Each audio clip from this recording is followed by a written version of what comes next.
Hello guys, and welcome back to the channel. Where today guys, I'll be showing you how to rotate an object in Planner 5D.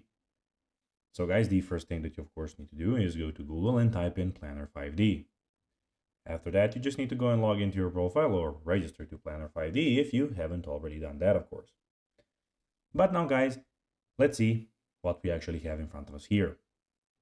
So here first of all on the screen we have the products, resources, enterprise and pricing.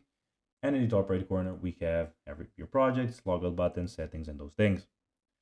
But now, guys, let's see how you can actually go and rotate the object. So you need to go to a project. You have some of the projects here, or you can click on New Project and add your own. For this video, I'll go to the apartment that I have here, just for the sake of this video.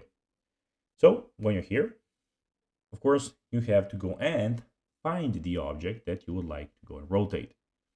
For instance, I have, sorry, just a second, need to move back. For instance, we have this, as you can see, this desk here, table, sorry. You can go click on the table, and of course, just a second, it doesn't want to work. So basically, when you go to a room, for instance, the apartment, you will have all of those items. You can go then click on, for instance, this bath or these doors.